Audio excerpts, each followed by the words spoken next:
Hello everyone, so myself Anshul and welcome to my channel Miss Botanophilic. So in today's video we'll be studying about a very important topic that is thallus organization in algae. तो आज की video में हम लोग algae में जो thallus का organisation होता है उसके डिफरेंट फॉर्म्स के बारे में स्टडी करेंगे. Reason why we are calling their body as thallus because they are not differentiated into root stems and leaves, जिस वजह से हम इसको थैलस बोलते हैं. ठीक है, तो बेसिकली ये थैलस की 4 डिफरेंट फॉर्म्स होती है और इन्हीं 4 फॉर्म्स को हम लोग डिटेल में स्टडी करेंगे. तो सबसे पहली जो फॉर्म होती है वो है unicellular form, multicellular form, siphonaceous form and parenchymatous form. Okay तो जितने भी हमारी 4 फॉर्म्स हैं इनको हमें डिटेल स्टडी करनी है बिकॉज एग्जाम में मोस्ट ऑफ द टाइम आप लोगों से इन पर्टिकुलर फॉर्म्स को इंडिविजुअल भी पूछ लिया जाता है, या आपसे एक कंबाइंड क्वेश्चन पूछा जा सकता है कि एल्गी में किस किस टाइप के थैलस प्रेजेंट होते हैं, या मोस्ट ऑफ द टाइम आपसे पूछा जा सकता है कि भाई साइफोनेशियस जो थैलस होता है एल्गी में उसका क्लासिफिकेशन बताओ या उसके क्या क्या टाइप्स होते हैं. तो सबसे पहले जो हमारी फॉर्म है एल्गी की वो है यूनिसेल्युलर फॉर्म. इसमें आपको नाम से ही क्लियर हो गया होगा कि यूनिसेल्युलर मतलब क्या होता है. यूनी मीन सिंगल और सेल्युलर मतलब क्या होता है, single celled structure. Okay so they are found in all algae except Charophyceae and Phaeophyceae. A cellular structure without any cellular differentiation. ठीक है, बहुत सिंपल सा मतलब है कि कोई सेल्युलर डिफ्रेंसिएशन नहीं होता है, जस्ट एक सिंगल सेल्ड स्ट्रक्चर होता है. और ये मोस्टली हमें यूनिसेलुलर एल्गीज देखने को मिलती है एक्सेप्ट कैरोफाइसी एंड फेयोफाइसी. कैरोफाइसी में मोस्ट ऑफ द टाइम जैसे कारा आपने देखा होगा वो हमारा एक तरीके से मैक्रो एल्गी का पार्ट है, एक ऐसी एल्गी है जिसको आप नेकेड आइज से देख सकते हो. ठीक है, तो उस टाइप के जो मेंबर्स होते हैं वो हमारे सिंगल सेल्ड नहीं होते हैं. अब अगर हम यूनिसेल्युलर का क्लासिफिकेशन देखें तो देखो ये यूनिसेल्युलर जो फॉर्म्स होते हैं ना ये आपके 2 टाइप के होते हैं. एक होता है मोटाइल फॉर्म और एक होता है नॉन मोटाइल फॉर्म. जहाँ भी वर्ड मोटाइल आ चुका है इसका मतलब क्या होता है कि दे हैव लोकोमोटिंग अपेंडेजेस. ठीक है, और जहाँ भी वर्ड नॉन मोटाइल आ जाता है इसका मतलब क्या होता है कि they are not able to move, क्योंकि उनके पास लोकोमोटिंग जो अपेंडेजेस होते हैं वो एब्सेंट होते हैं.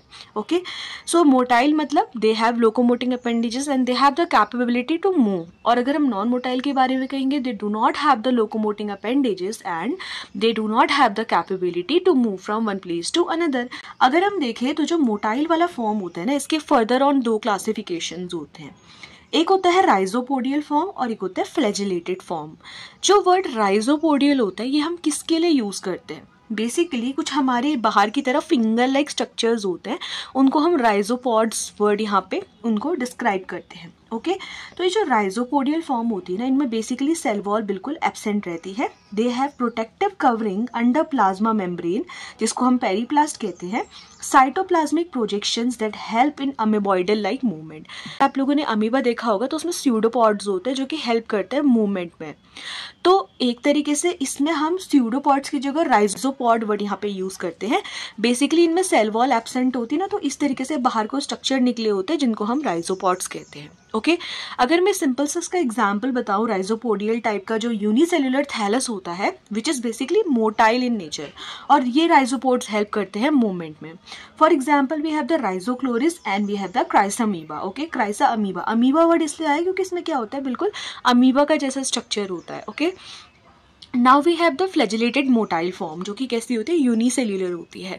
तो फ्लैजिला वर्ड जहाँ पे आ चुका है इसका मतलब they have flagella like structure. Okay so they have flagella for movement as a locomoting appendages.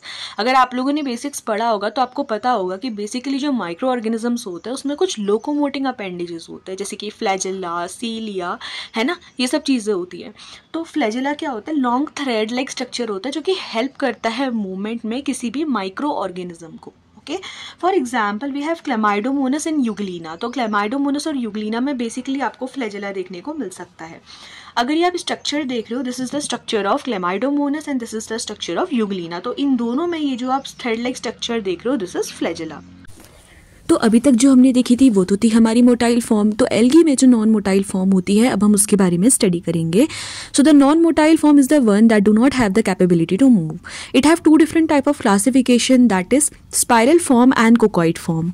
जो आपकी स्पाइरल फॉर्म होती है बेसिकली कैसी होती है, फिलामेंटस होती है और स्पाइरली कॉइल्ड होती है. फॉर एग्जांपल आप देख सकते हो this is the structure of spirulina. Okay तो ये जो स्पाइरुलिना होता है इसमें basically spiral non motile form देखने को मिलती है. नॉन मोटाइल क्योंकि इसमें कोई लोकोमोटिंग अपेंडेजेस प्रेजेंट नहीं है. अगर मैं कोकॉइड के बारे में बोलूँ तो कोकॉइड बेसिकली हमारी सिंपलेस्ट यूनिसेलुलर फॉर्म होती है एल्गी की। सबसे सिंपल फॉर्म अगर आपसे पूछी जाए, this is very important for competitive purpose exam, you can write the name for coccoid form. Coccoid thallus का जो ऐसा फॉर्म होता है जो कि सिंपलेस्ट फॉर्म होता है, and it is basically found in case of Chlorella. Okay, next thallus organisation is multicellular thallus organisation. Okay, so this is form by repeated division of unicellular form. जब multi word आ चुका है यानी कि more than one. Okay, basically इसके 4 different forms होते हैं, जैसे कि कॉलोनियल, फिलामेंटस, साइफोनेशियस और पेरेन्काइमेटस। तो सबसे पहला जो मल्टीसेलुलर फॉर्म है उसको हम कहते हैं colonial form. Form by aggregation of multiple cells within a mucilaginous mass due to cell division. All members are similar in structure inside the colony.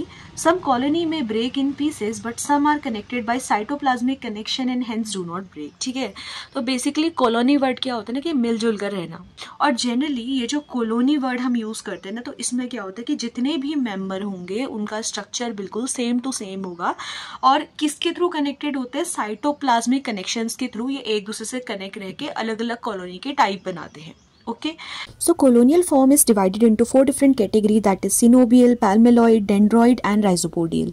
अगर हम सिनोबियल के बारे में कहेंगे, सिनोबियल एक ऐसी कॉलोनी होती है जिसका डेफिनेट मतलब क्या होता है कि एक फिक्स शेप होता है, साइज होता है, प्लस जो सेल्स, यानी कि सेल्स का मतलब क्या है, जो उसके अंदर ऑलरेडी एल्गी प्रेजेंट है, जिन्होंने वो कॉलोनी बनाई है, उनका जो नंबर होता है वो बिल्कुल अरेंज्ड होता है, फिक्स होता है पहले से। ठीक है, फॉर एग्जाम्पल अगर मैं देखूँ उसमें वॉल्वॉक्स हो गया या फिर पेंडोरिना, यूडोरिना और हमारा हाइड्रोडिक्टियन आता है। यहाँ पे जो वॉल्वॉक्स, पेंडोरिना और यूडोरिना है, ये सब मोटाइल होते हैं। मोटाइल कहने का मतलब क्या है कि इनमें लोकोमोटिंग अपेंडेजेस प्रेजेंट होंगे। वहीं पे जो हमारा हाइड्रोडिक्टियन होता है, इसको हम नॉन मोटाइल की कैटेगरी के अंदर रखते हैं। सेकेंड जो हमारा टाइप का थैलस होता है उसको हम कहते हैं पैल्मेलॉइड थैलस। पैल्मेलॉइड का मतलब क्या हो जाता है कि cell irregularly aggregated in mucilaginous mass but they all are independent and function as individual. For example we have the Tetraspora. Okay, इसको मैं समराइज में भी आपको बताऊंगी, अभी जस्ट आप थ्योरी पे फोकस करो और जो जो चीज़ें मैं आपको एक्सप्लेन कर रही हूँ उसको आप समझो। ठीक है, कॉन्सेप्ट समझना है, बाकी मैं थोड़ा सा डिटेल में आपको इसका एक्सप्लेनेशन दूंगी। तो देखो, पैल्मेलॉइड का मतलब ऐसा होता है, जब आपने सिनोबियल पढ़ा तो वहाँ आपने देखा कि फिक्स शेप होता है, साइज होता है, अरेंजमेंट होता है सेल्स का। वहीं पर अगर मैं पैल्मेलॉइड के बारे में कहूँगी, जो सेल्स का अरेंजमेंट होता है वो बिल्कुल इरेग्युलर होता है। हालांकि यहाँ पे भी कॉलोनी की फॉर्म पे प्रेजेंट रहेंगे, लेकिन हर एक इंडिविजुअल हमारा इंडिपेंडेंट होता है। ओके, नेक्स्ट हमारा जाता है डेंड्रॉइड। बेसिकली डेंड्रॉइड वर्ड हम किस चीज़ के लिए यूज़ करते हैं कि colony looks like microscopic tree and every cell is connected by a mucilaginous thread at base of each cell। देखो, डेंड्रॉइड वर्ड जहाँ भी आता है ना तो समझ जाओ कि ट्री की बात की जा रही है, यानी कि ट्री लाइक स्ट्रक्चर की। तो for example we have the Chrysodendron. तो यहाँ पे क्या होता है ना कि इंडिविजुअल्स होते हैं और बेसिकली क्या होता है कि नीचे की तरफ वो एक थ्रेड लाइक स्ट्रक्चर से एक दूसरे से कनेक्टेड रहते हैं। तो दैट्स वाई एक ट्री लाइक स्ट्रक्चर आता है जिसको हम कहते हैं डेंड्रॉइडिक कॉलोनी। फोर्थ आता है राइजोपोडियल। राइजोपोड्स का मैंने ऑलरेडी आपको मतलब बताया कि कहीं ना कहीं यहाँ पे कुछ मूविंग अपेंडेजेस की तरह स्ट्रक्चर्स होंगे। Okay, so colony cells are united by rhizopods. ये कॉलोनी क्या होते हैं, ये आपस में यूनाइटेड होता है individual by the help of rhizopods. That's why हमने इसका नाम रख दिया rhizopodial colony. For example we have the Chrysidiastrum. Okay, तो देखो यहाँ पे मैंने कुछ डायग्रामेटिक रिप्रेजेंटेशंस बनाए हैं। देखो, सबसे पहली जो कॉलोनी हम लोगों ने पढ़ी सिनोबियल, उसमें मैंने आपको बताया कि नंबर ऑफ साइज, जो सेल्स होते हैं, शेप होता है, अरेंजमेंट होता है ऑफ सेल का, वो बिल्कुल डेफिनाइट होता है। तो जैसे आप देख सकते हो कि ये वॉल्वॉक्स की कॉलोनी है। ठीक है, और ये बेसिकली मोटाइल है क्योंकि यहाँ पे जो आप ये बाहर की तरफ स्ट्रक्चर देख रहे हो ना, दीज आर द फ्लैजिला। वहीं पे आप देखोगे हाइड्रोडिक्टियन नॉन मोटाइल कैटेगरी अंदर आए because they do not have the presence of the locomoting appendages. Second जो कॉलोनी मैंने आपको बताई वो थी palmelloid colony. This is the structure of Tetraspora colony होती है ना, इसमें जो सेल्स होती है वो बिल्कुल इरेगुलरली अरेंज होती है, उनका एक दूसरे से कोई रिलेशन नहीं होता और सबके सब इंडिविजुअली वर्क करते हैं। मतलब ये कॉलोनी का साइज इंक्रीज भी कर सकता है, डिक्रीज भी कर सकता है। फिर आती है हमारी डेंड्रॉइडिक कॉलोनी। डेंड्रॉइडिक मैंने आपको बताया कि जो इंडिविजुअल्स होते हैं वो कुछ इस तरह से अरेंज होता है और नीचे से क्या होता है, बेस पे, ये बेस से एक थ्रेड लाइक स्ट्रक्चर बनता है जिसकी वजह से इनका क्या होता है, एक ट्री लाइक स्ट्रक्चर का अपीयरेंस होता है। That's why we are calling it as dendroidic colony. Rhizopodial की अगर मैं बात करूँ, ये सब इंडिविजुअल्स थे और ये इंडिविजुअल आपस में क्या है, अगर आप देखोगे तो राइजोपोड्स के थ्रू क्या है, अरेंज है। तो अब हम लोग देख लेते हैं फिलामेंटस फॉर्म। बेसिकली फिलामेंटस का मतलब क्या होता है कि filaments like structure, threads like structure. Okay, so they are form by repeated transverse division of cells division के बाद क्या होता है, जो डॉटर सेल्स होती है वो अपने पेरेंट्स से सेपरेट हो जाती है, but in case of filamentous form जो हमारी डॉटर सेल्स होती है they get remain attached to the parent cell. तो जनरली हमारा जो फिलामेंटस फॉर्म होता है इसकी दो डिफरेंट टाइप के सब फॉर्म्स होते हैं जिसको हम बोलते हैं अनब्रांच और ब्रांच। तो आप लोग को नाम से क्लियर हो गया होगा कि अनब्रांच का मतलब क्या होता है, ब्रांच का मतलब क्या होता है। अनब्रांच कहने का मतलब है कि जहाँ पे ब्रांचेस यानी कि जो हमारे सब इस टाइप से डिविजन्स होते हैं वो बेसिकली एब्सेंट होते हैं, ठीक है। वहीं पे जो हमारे ब्रांचेस होते हैं वहाँ पे बाइफर्केशंस देखने को मिलती है या मोर देन 2 हमारे सब डिविजन्स देखने को मिल सकते हैं एक पर्टिकुलर ऑर्गेनिज्म की बॉडी से, ओके। अगर हम अनब्रांच के बारे में कहेंगे so they can be of 3 type. ये अनब्रांच फॉर्म्स आपकी 3 टाइप की हो सकती है, या तो आपकी ये फ्री फ्लोटिंग होती है, या आपकी अटैच्ड होती है सबस्ट्रेटम से, या आपका ये कॉलोनियल फॉर्म के फॉर्म पे प्रेजेंट रहती है। अगर मैं फ्री फ्लोटिंग बोलूँ तो इसका एग्जाम्पल होता है स्पायरोगायरा, और सबस्ट्रेटम से अटैच के बारे में बोलेंगे तो वी हैव द यूलियोथ्रेक्स। वहीं पे जो कॉलोनियल फॉर्म होती है इसमें हमें नोस्टॉक और ऑसिलेटोरियम देखने को मिलता है। अगर मैं ब्रांच फॉर्म के बारे में बोलूँ तो बेसिकली जो ब्रांच फॉर्म होती है वहाँ पे हमारे ब्रांचेस प्रेजेंट होते हैं, और इसको हमें थोड़ा डिटेल में यहाँ पे स्टडी करना है, okay. This is the structure for spirogyra, ये नोस्टॉक का स्ट्रक्चर है, और ये हमारा यूलियोथ्रेक्स का स्ट्रक्चर। हमारी ब्रांच फॉर्म होती है वो 2 टाइप्स पे डिवाइड होती है, that is true branch and false branch, ठीक है। इनको भी हमें थोड़ा डिटेल में स्टडी करना है। अगर हम ट्रू ब्रांच के बारे में कहेंगे they arise from the lateral outgrowth, वहीं पे जो फॉल्स ब्रांचेस होती है they do not arise from the lateral outgrowth. True branches के अगर हम देखें types, we have the simple, heterotrichous and we have the pseudo parenchymatous. सबसे पहले हम लोग देख लेते हैं सिंपल ब्रांच फिलामेंटस फॉर्म के बारे में। So here whole thallus is attached to substratum by the basal cell, the branches arises from any cell of the filament except the basal cell. तो इस टाइप का जो थैलस होता है यहाँ पे बेसल सेल को छोड़ के किसी भी पर्टिकुलर फिलामेंट की सेल से क्या होता है, ब्रांचेस हमारी निकल सकती है। For example we have the Cladophora. तो सेकेंड टाइप का जो ब्रांच फिलामेंटस फॉर्म होता है उसको हम कहते हैं हेटेरोट्राइकस फॉर्म। हेटेरोट्राइकस की अगर हम बात करेंगे, here the thallus is differentiated into erect and prostrate system, ठीक है। आपका जो थैलस होगा उसमें 2 टाइप के सिस्टम देखने को मिलेंगे, या तो आपका इरेक्ट होगा यानी कि मैंने इसको यहाँ पे ई से लिखा हुआ है, या आपका वो प्रोस्टेट होगा, ओके, उसको मैंने लिखा हुआ है पी से। अब कुछ एग्जाम्पल देख लेते हैं। इरेक्ट और प्रोस्टेट, एक ऐसा थैलस जहाँ पे आपको इरेक्ट सिस्टम भी देखने को मिलेगा, प्रोस्टेट भी मिलेगा। For example we have the Fritschiella, जहां आपको सिर्फ इरेक्ट देखने को मिलेगा, इट इज ड्रेपेनाल्डियोप्सिस। वहीं पे जो कोलियोकीट है उसमें आपको प्रोस्टेट सिस्टम देखने को मिलेगा। थर्ड फॉर्म होती है ब्रांच फिलामेंटस की, जिसको हम कहते हैं स्यूडो पैरेन्काइमेटस। देखो स्यूडो पैरेन्काइमेटस मतलब, स्यूडो मतलब हम फॉल्स के लिए वर्ड यहाँ पे यूज करते हैं।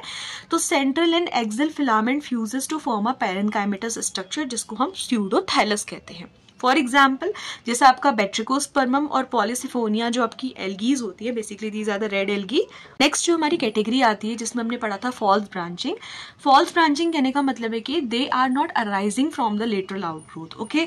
सो ट्राइकोम्स में break due to death, decay और at point of heterocyst both end of the filament break through mucilage sheath and continue to grow as a branch. तो यहाँ पे बेसिकली क्या होता है कि जो ब्रांचिंग होती है ना वो एक्चुअल में जो आउटग्रोथ्स होती है हमारी लेटरली उनसे नहीं निकलती है। इस टाइप की जो ब्रांचिंग पैटर्न होती है वो हमें स्काइटोनीमा में देखने को मिलती है।